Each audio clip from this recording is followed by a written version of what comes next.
السلام عليكم ورحمة الله وبركاته. النهاردة هننضف مع بعض خداديات الانتريه اللي هي من غير سوستة، اللي ما ينفعش تتفك علشان اغسل الغيار بتاعها. انا عندي الخداديات دي محشية فايبر، مش محشية سفنج.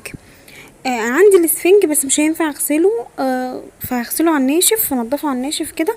طبعا احنا لازم نعمل الحاجات دي قبل الشتاء او او كل موسم، يعني المواسم اللي فيها الشمس، علشان تلحق تنشف، لان الشتاء طبعا الشمس بتاعته ضعيفة. فانتي اللي قدامك الفترة دي عشان تعملي الخطوة قبل الشتاء، تعملي الخطوة دي.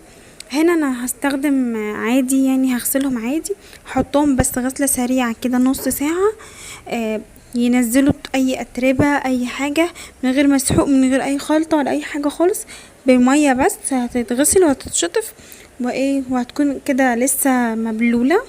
بعد العصر هستخدم عليها المسحوق، وهنشوف هنستخدم ايه مع بعض. بعد ما خدت الغسله النص ساعه، اديني جيت على طول معاكم. بصوا معايا الفينش اللي هو بتاع البقعه، ومعايا البرسيل جل، لانه استعمل هنا كيس للكام خداديه دول. وهستخدم معلقه كبيره ملح ليمون، ومعلقه كبيره من كربونات الصوديوم.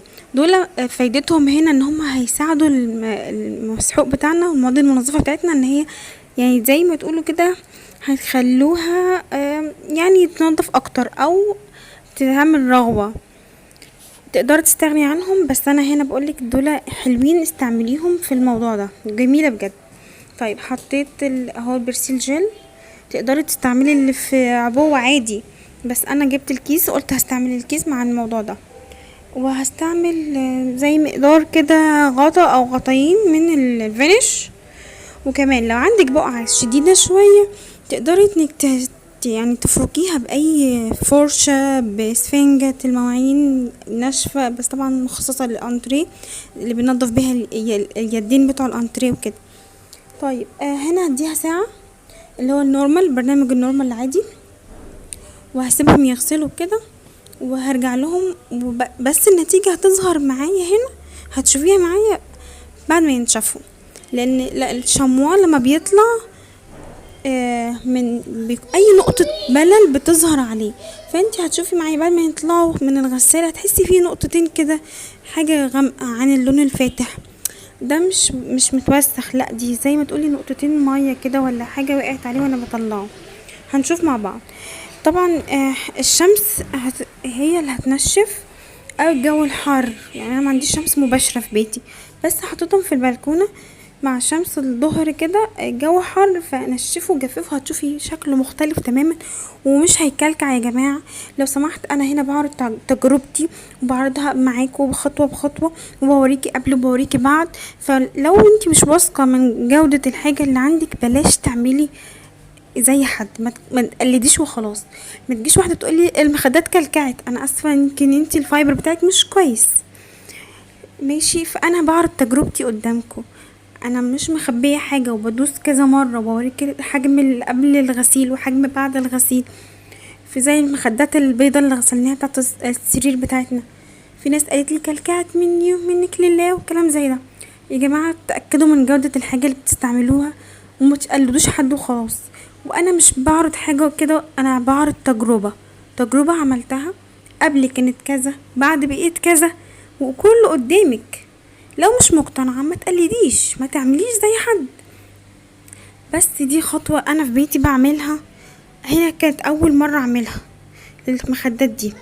لما اولادي كبروا بقوا بيبوظوهم، زمان ما كانش بيبوظوا، بالعكس كنت بغسل بس اللي هي بسوسته وبفتحها واطلعهم واغسلهم كل موسم كده، علشان التراب ولا التجميعات اللي وقعت على الارض، اي حاجة زي كده.